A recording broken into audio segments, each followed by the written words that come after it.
It's a beautiful day outside. This particular message is about the book of Job, Faith Under Test.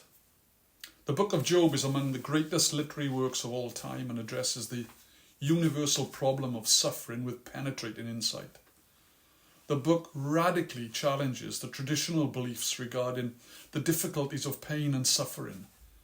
Although there have been massive advances in medicine, which have enhanced the quality of human life, suffering is still part of human life.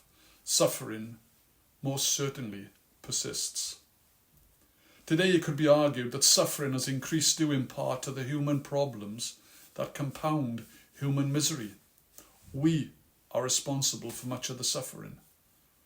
Therefore, this book of Job is still as relevant today because Job stands as an example of faith in God, overcoming the most devastating of suffering. The message of this book identifies that an upright, good person, a righteous person, could experience the worst afflictions humanly possible and continue to believe and trust in God.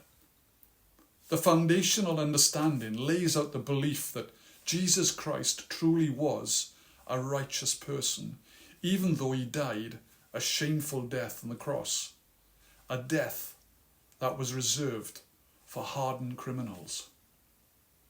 The book of Job is a dramatic framework of a good person's belief in God, even though they are afflicted with severe personal pain.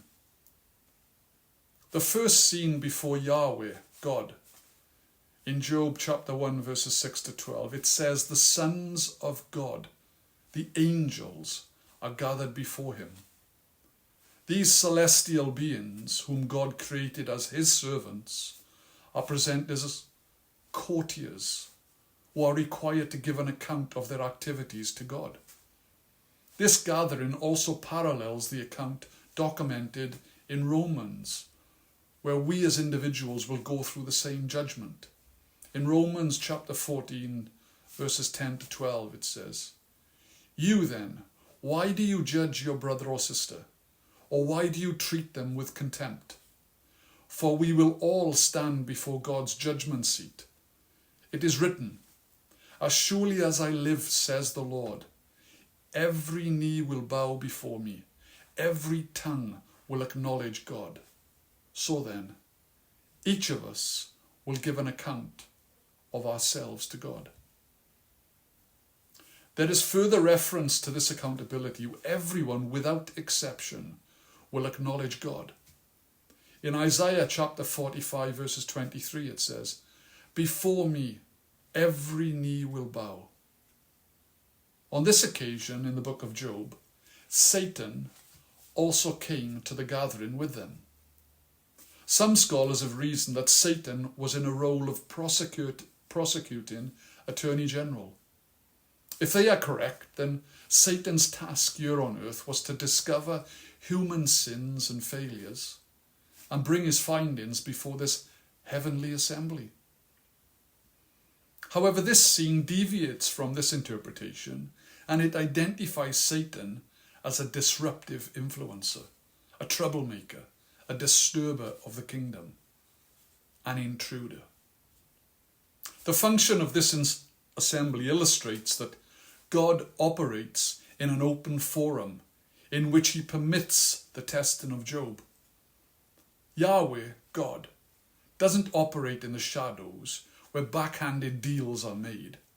His openness and truth can stand before any assembly, and this also identifies God's willingness to engage with his creation. The central motivation of Yahweh, God, allowing Satan to test Job was his complete confidence in Job, in terms that Job's faith would most certainly be tested with the most severe of afflictions, but Job's faith would hold firm and he would stay loyal to God. It was Yahweh, God himself, who brought Job to the attention of Satan. Proudly, Yahweh called Job his servant. Today, this title is thought of as someone who is inferior or of low standing. Yet in this context, Yahweh has elevated Job to a position of loyalty and faithfulness, someone who could be trusted. But Satan questioned God's praise of Job. He doubted that any person would fear God for no reason. This insinuation from Satan asserts that all good deeds only spring from selfish motives. Yahweh had protected Job from any harm and blessed him abundantly. Given these facts, how could anyone believe that Job served God freely out of love? Confidently, Satan challenged Yahweh. Stretch out your hand against Job and strike all that Job has, and then Job would surely curse Yahweh to his face. Satan is confident that the selfish reasons of why Job was following God would be revealed. Yahweh accepts Satan's challenge and granted Satan full authority over Job's possessions, but not over his body. The central feature in all of this dramatic scene is Yahweh's confidence that under the severest of challenges, his servant Job would remain loyal, and Yahweh's evaluation of him was well-founded. The third scene opens with the same phrase as the second, one day. There was no one on earth who was aware of the agreement between Yahweh and Satan, especially Job. All things was fine and dandy. There was a peaceful mood, a serene mood, which was part of Job's existence. It was evident everywhere, right throughout his vast estate. The servants were in the fields, Job's flocks were grazing, his vast herds of camels were safely herded in one place. All of his children had gathered together for a feast and were celebrating. Then, without warning, one servant came to Job and announced that a band of Sabaeans had attacked his servants in a field, killed them all. A second servant came just as the first servant was finishing his account and told Job that a fire of God had come and burnt up all the remaining flocks, wiped out all the shepherds. As this second servant was delivering his account, a third servant came and announced to Job that the 3 raiding parties of Chaldeans had taken the vast herds of camels. These animals were the haulage carriers, the commercial transport of the day. They were used for carrying trades goods over huge distances and still are today. They were very important. They were a source of milk and meat, greatly valued. Whilst living in Arabia, I was often asked to take camel's milk because of its cleansing properties. It would cause diarrhea. It would clean you out. If losing all he owned was not enough, a fourth servant entered the atmosphere and announced the worst tragedy. While Job's children were celebrating the elder son's house, an east wind suddenly erupted, hit the house, and it collapsed, killing all of the children. Only one servant escaped. These 4 terrible tragedies revealed to Job that heaven and earth had turned hostile toward him.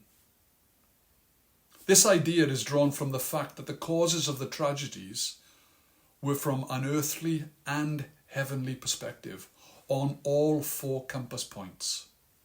The Sabaeans from the south, lightning from the west, Chaldeans from the north, and finally the Sirocco desert wind blowing from the east. This number 4, which also symbolizes totality. Similar accounts can be found in Ezekiel in chapter 14 in verses 12 to 23 and in Revelation chapter 9 verses 13 to 15, documenting 4 devastating events. Completely stunned, Job, the richest sheikh in the east, had been broken. He stood up and ripped all his clothes in despair and utter ruination, and then fell to the floor broken. In all of his brokenness, Job then acknowledges Yahweh, God, and his sovereignty over all things. Job then says to all who was present, "Naked I came from my mother's womb, and naked I will depart. The Lord gave, and the Lord has taken away. May the name of the Lord be praised." In all this, Job did not sin by charging God with wrongdoing. Job knew that having entered the world with nothing, he realized he could take nothing with him in death. In all of the blessings, and sometimes more importantly, in his deepest sorrow, he praised God. The second scene before Yahweh in Job chapter 2 verses 1 to 6 is identical to the first chapter. Though the situation is going to get a lot more painful for Job. Yahweh declares to Satan that Job still maintains his integrity, though you incited me against him, to ruin him without reason. In Hebrew, this word incites means to allure or stir someone, stirring someone to action that they wouldn't normally take. In response to this, Satan, Yahweh is taking full responsibility for Job's desperate plight. Nevertheless, Satan, undaunted, still challenges Yahweh and quotes the first proverb, "Skin for skin." Some have linked this proverb with others included eye for eye or tooth for tooth. It follows the same genre of language. However, in the next verses, the intention and accusation is clear. "Skin for skin," Satan replied. "A man will give all he has for his own life. But now stretch out your hand and strike his flesh and bones, and he will surely curse you to your face." The Lord said to Satan, "Very well then, he is in your hands, but you must spare his life." Although Yahweh had again allowed for Satan to test Job in the most severest of ways, he prohibited Satan from taking Job's life. This is another indication of Yahweh's complete confidence in Job, namely, that Job's commitment is to God alone. Job had no idea and was completely ignorant of Yahweh's dialogue with Satan and was about to experience the most dire of circumstances. The shadow of death will fall over him so heavily he will think that the illness is terminal. He has no hope of recovery. In this particular way, Job's faith was tested to his innermost being. Job was beset with a skin disease that caused his flesh to burst into boils, and Satan would have chosen the most painful of diseases. Chronic illness like boils and leprosy were considered to be a divine curse. It documents in Deuteronomy chapter 28 verse 35, "The Lord will afflict your knees and legs with painful boils that cannot be cured, spreading from the soles of your feet to the top of your head." This chronic disease affirms that Job was afflicted by a repulsive illness that tormented him. And also it symbolized that he had encountered the wrath of God. All of Job's allies concluded very, very quickly that he had done some moral wrong and was being punished for such actions. Job, completely humbled, broken, wanders outside the city walls alone and sat on the town's ash heap, where the city's ashes, the rubbish was dumped. it was also a place for outcasts and where they lived. In Job chapter 2 verses 7 to 10 it says, "So Satan went out from the presence of the Lord and afflicted Job with painful sores from the soles of his feet to the crown of his head. Then Job took a piece of broken pottery and scraped himself with it as he sat among the ashes. His wife said to him, 'Are you still maintaining your integrity? Curse God and die.' He replied, 'You are talking like a foolish woman. Shall we accept good from God and not trouble?' There are many disruptive influences all around us. Close family, friends, social media, our TV screens, and in what we read. We can also face what we consider to be cruel challenges in life. Some years ago I had to file for bankruptcy and when I was drawn into some business deals with some questionable characters. I lost everything that I'd ever worked for. Additionally, right at the same time, it put strain on a fragile marriage and ended in divorce. I knew that this divorce would also impact my relationship with my children. Furthermore, at the same time, my mother was diagnosed with a terminal illness. All of these events happened exactly at the same time and without warning. Yet these devastating circumstances did not result in cursing God for my loss, but the thought that I finally had to seek God's help in all of this confusion and pain. Faith in God only when times are good is no faith at all. This world is hostile to each of us, and we are called to persevere. Today it could be argued that suffering has increased due in part to human problems that compound human misery. We are responsible for much of the suffering. Therefore, in this book of Job, it is still relevant today because it stands as an example to faith in God overcoming the most devastating suffering. The message of this book also identifies and indicates that an upright, righteous or good person can also experience the worst afflictions humanly possible. And we can also continue to believe and trust in God.